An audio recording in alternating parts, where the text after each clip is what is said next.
Okay, we're live. Welcome to everyone. If you're just joining us for the first time, welcome to Head-Royce. Welcome to a webinar about the world language options. We're so excited to see you. If you were here before seeing the Fine Arts webinar, then thank you for coming back and meeting our world language friends. The goal of this webinar is to give you more information about your world language choices and the levels, and to help you choose your classes when we get together Wednesday and then again on Saturday. So quickly, let me give you a brief overview of the setup. There are live video screens where you will see the presenters. My name is Shahana Sarkar. I am the Dean of Academics and Community here at Head-Royce, and then my colleagues, Dr. Thaddeus Lasowski and Madame Aurélie Bordet, are joining us, and they'll introduce themselves in a minute. If you'd like to ask us questions, click the Q&A button in the upper right and left-hand corner of your video screen. You have to be logged into Google Hangouts to ask a question. So if you don't have a Google account, please email questions to admissions@headroyce.org, and we will try to get them answered. In addition, on the Showcases link of the Google Hangout, we'll have a transcript of this webinar and any links that you might be interested in. And the recordings will be posted on our website. And we've created a special website for you new ninth graders called www.headroyce.org/new9s, which you should see in the transcript of this webinar. Finally, I'm going to remind you about two upcoming events. The first is the ninth grade spring orientation, which we'll see you at 2:15 this Wednesday in the Reed Library, where we'll give you a little more information about some course selection and then send you on your way to first a math placement test, and then, if necessary, a language placement test. And if you take both tests, you'll be done around 5. And then reminding you that on Saturday, April 30th, you should have signed up for a session to meet with us to talk about individual academic advising. With that, I'm going to turn it over to Dr. Lasowski and Madame Bordet. Bonjour, mes amis. Bonjour. Bonjour. Bonjour tout le monde. You want to start? No, please start. Bonjour. So my name is Aurélie Bordet, and as you can hear, I am French, from a native of France. It is my 4th year teaching French at Head-Royce. I currently teach 3 levels: French 3, French 4, and French AP Language and Culture. I also advise. I'm very involved in the schools community, and prior to this I taught at different private schools in the Bay Area, most notably Castelia in Palo Alto. And it's a very vibrant community here. I'm very pleased to be in the World Language Department with a lot of other native speakers like me. So I'm looking forward to meeting you soon when you visit the school again. Thanks. And my name is Thaddeus Lasowski. I'm the upper school Latin teacher. I'm not a native of ancient Rome.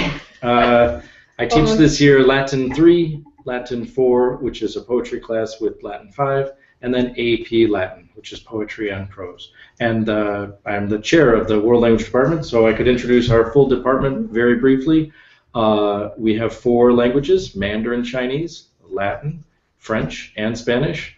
All with a wide course selection that I'm sure that's part of what we're going to be talking about this evening, from the beginning stages through to AP in every one of the 4 languages.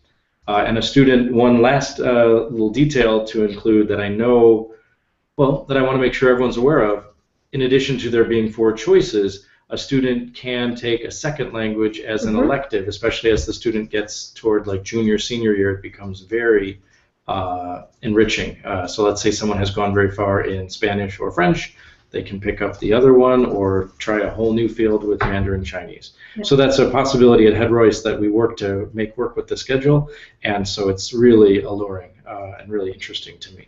Yeah, and it's often easier to add that second language. The learning process goes much more smoothly, as we've both noticed with these students, and it's always enjoyable to have 2 languages, 2 different perspectives. Well, we'll open it up to questions from our audience, but until they start asking questions, let me ask you a few questions that they might be wondering about. Yeah. What happens if I take more than 1 language? So if you take more than 1 language, technically we have had ninth grade students take two different languages soon as they start with Head-Royce. But often they do not start at the same level. Let's just say if you're in a level 3 in French, you're probably going to be in an inferior level or maybe a higher level, who knows, with the other language. So it works well because your levels are staggered, so there won't be often, there's no issue with placement and your schedule. Since, for example, the higher levels, once you reach the higher levels and the AP levels, we tend to have the same blocks saved for the advanced levels. But since it's a staggered, you're on two different levels, it works well. I've had every year, I have students from ninth grade on would study two languages, and they keep. And what's beautiful, I think, is that they, some were just curious and wanted to start a new language, but they're obviously language learners, but they really stick to it till the end. So it's very special. And like last year, for the first time, we gave an award to a student just for excellence in language. We recognized that student because she just took two sets of APs in French and in Spanish, and we have the same case with one this year in Latin with Christina, right? So it does work, and students do not drop when they start this. They really fall in love with the language learning.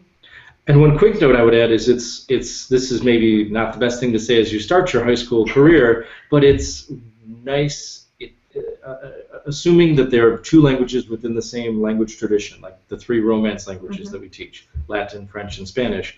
Let's say you were to get to a Spanish 3 and then start Latin 1, or Latin 3 and then start Spanish 1. The students definitely tell me there's a lot of things that just are very easy. You don't have to relearn what the subjunctive is doing, where all your friends are doing that. So it's a nice moment, especially if the student has a busy semester. It's a nice moment of like not having to stress a little bit about stuff that other students are learning for the first time. Yeah. And do I have to take a language at Head-Royce?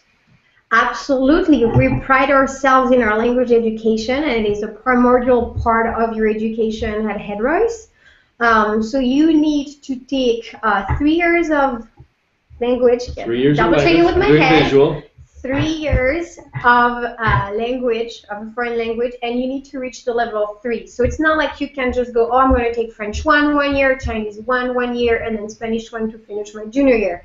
It is important that you have a continuity and that you reach your level 3 at least to have the right basis to go on later with that language. It's really an acquisition. We want you to learn in the process, so it's really a solid transition from one level to the other for 3 years.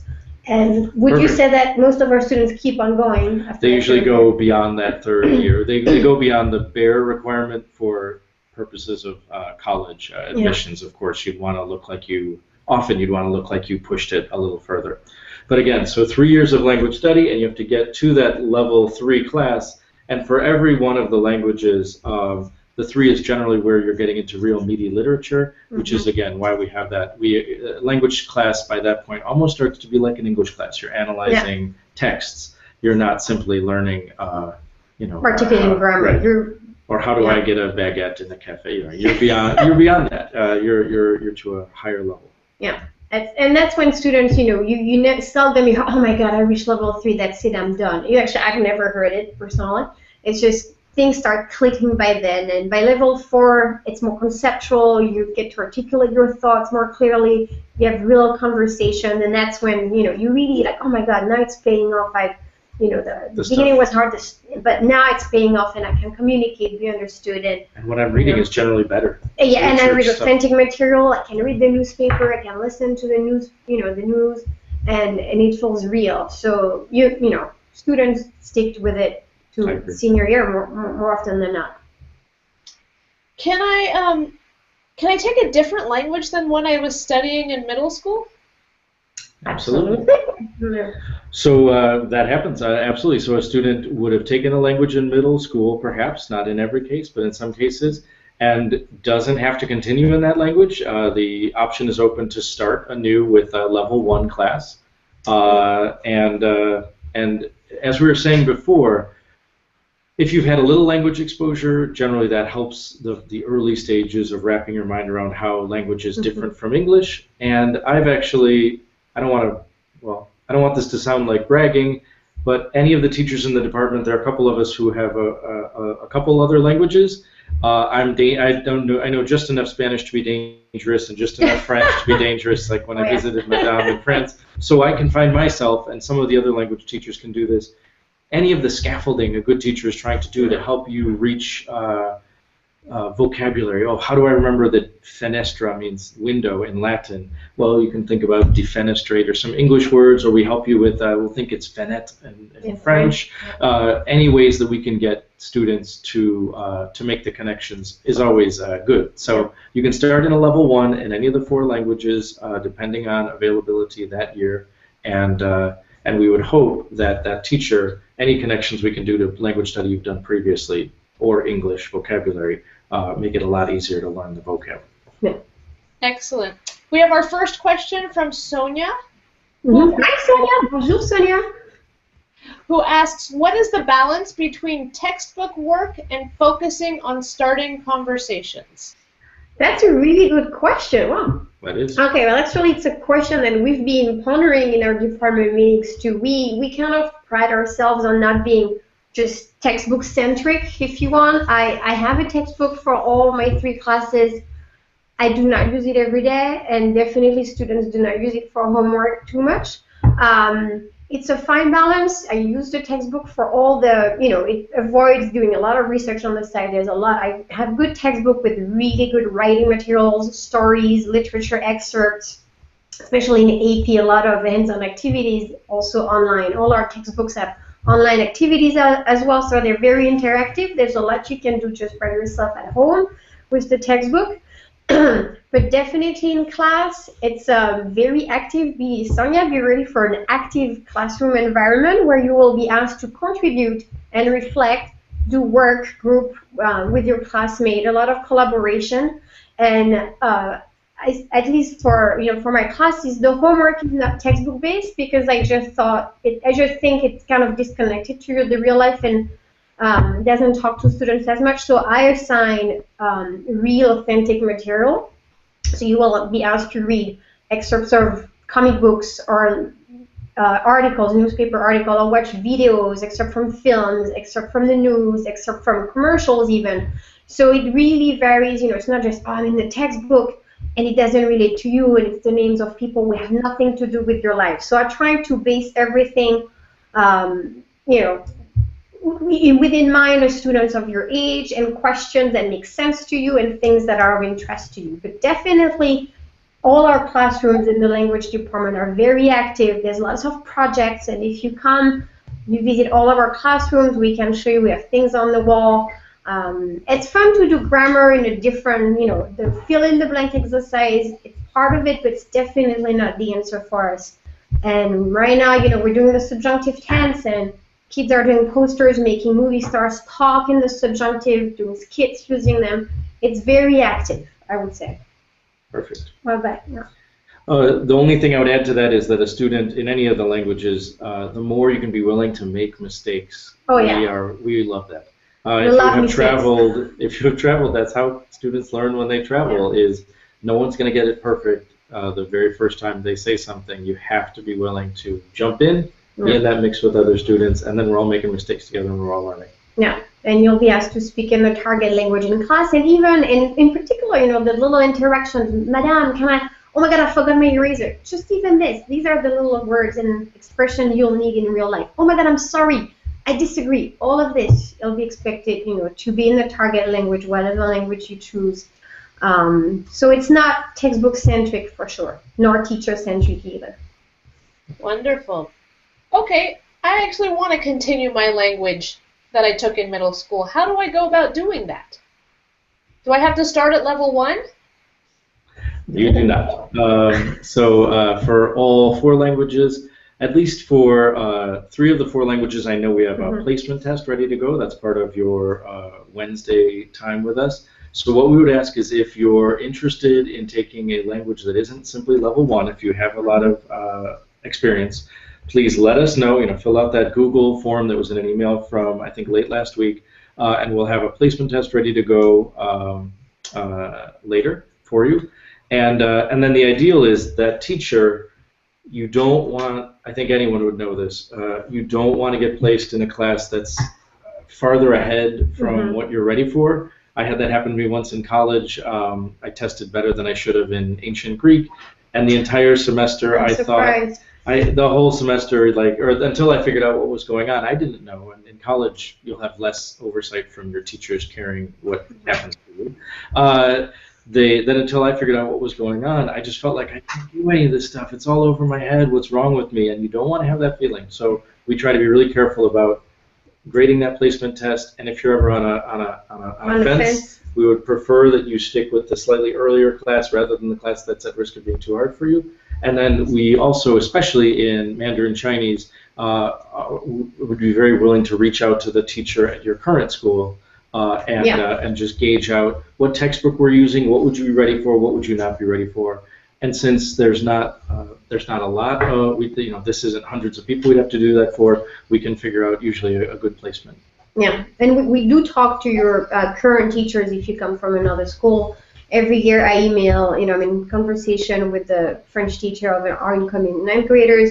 And in the placement test that you do take, there's also kind of a personal part, not just about your language ability, testing your language ability right there, but just questions in English to know what you feel confident with, what is hard for you in the language, what do you enjoy most about the language, or just to see what you've seen, because when you come in, maybe you haven't seen the subjunctive past yet, but doesn't mean you don't belong to French 3 later on. So we kind of, where are you now? How much grammar have you done? What do you find hard? What's a challenge for you in learning, language acquisition? So we try to gauge also from your perspective how you feel and what's hard and challenging and what you love about it. So we know what class to put you in and what would be a better fit for you. And may I say one huge benefit? The huge benefit to all this work at the front end about getting placement right is that if you, as a ninth grader, I'm teaching my Latin 3 this year, has more ninth graders than any other year. If you as a ninth grader are in a French 3, Latin 3, or Mandarin 3, think of where you're going to get by junior, senior year. My juniors now, the AP class, they're doing high-level college work. It's some juniors, some seniors, which means those juniors can springboard next year when they're seniors into even further college-level work, something that I call the Advanced Latin Seminar. Other languages have the Seminario for Spanish. So there's exciting work to be done well beyond, up to that AP exam and even beyond in all 4 languages. So which languages is there a placement test in? And maybe if I'm nervous about the test, what could I expect on a placement test? That's a good question. So as I said, every language has a placement test, right? I'm sure of Spanish, French, Latin. I think Mandarin might do it more with your teacher. I'll check with the Mandarin teachers tomorrow. Can speak for them. But as I said, so you have first a personal part in English just to see how you feel and just to know what textbook you've been using, what you've been seeing, and how you feel about the language. And then it's not a grammar fill in the blank, because as I said, you may not have seen everything, but it's just like a general sense of what kind of communication skills and question patterns, for example, sentence patterns, should you know at this point. So there's a lot of just production. I'm not so keen on a multiple choice as much. You should expect a bunch of questions. Like say you're entering French 2, you should be able to understand and answer the simple question, what's the weather like today in French? Quel temps fait-il aujourd'hui? And if you want to get in level 2, that's something that should be able to answer. So you should expect a series of pointed questions with you producing the language. That's what we're interested in. Can you produce? Can you talk rather than circle, fill in the blank or circle multiple choice for grammar. So, and then a little paragraph to write too. And if I have the chance, if I'm around for the placement test, I kind of like to chit-chat just to check your oral or your, how you talk. So expect to produce something.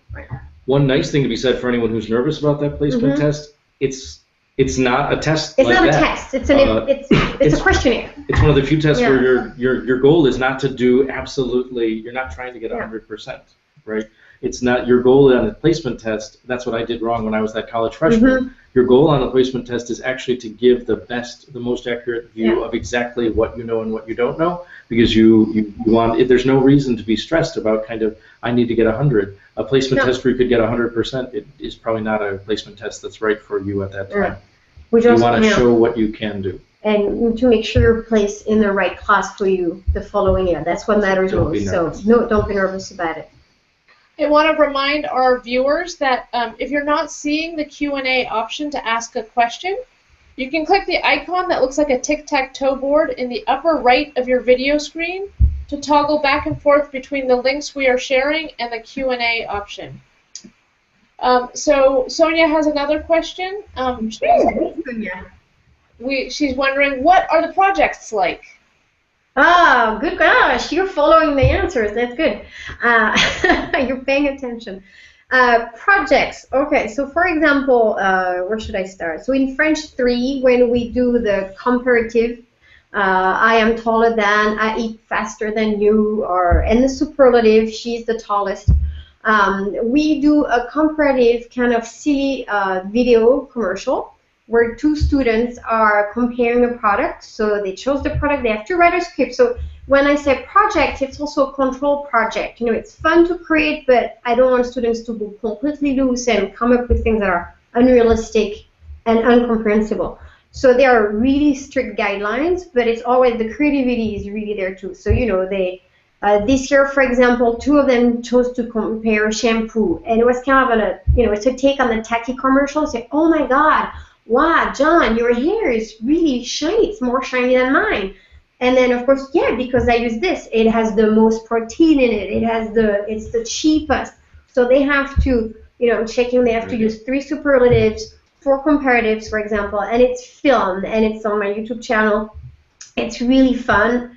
So that's one project for French 3. Your turn. Latin 4, the culminating project for Latin 4, where the students have spent a lot of time on poetry, is a website project. They are to build a website. I've shown these at a national conference, and other Latin teachers are pretty impressed by the students here. So they build a full website on 35 lines that we as a class did not read, but that student had to read, and they actually made their own textbook for it. They looked into art across the ages for that.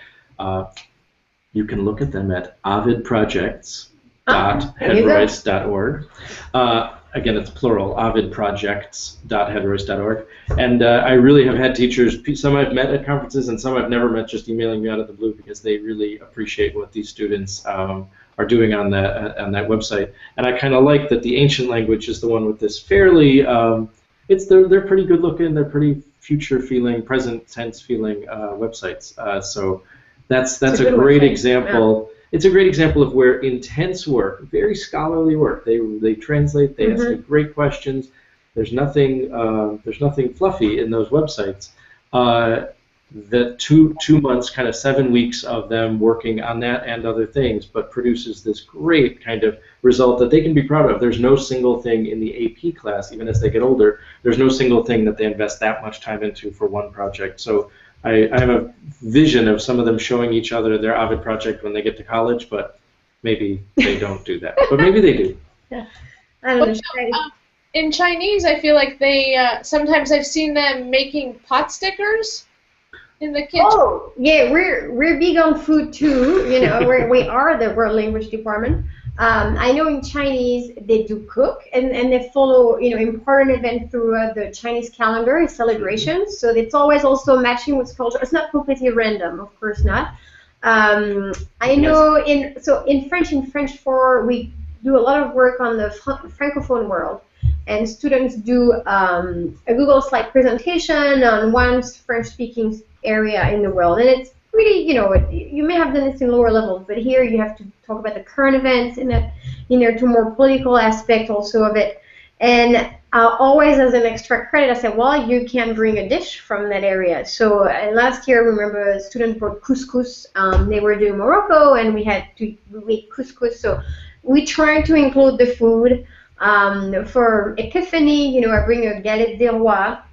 And we figured who the queen and the king of the class are.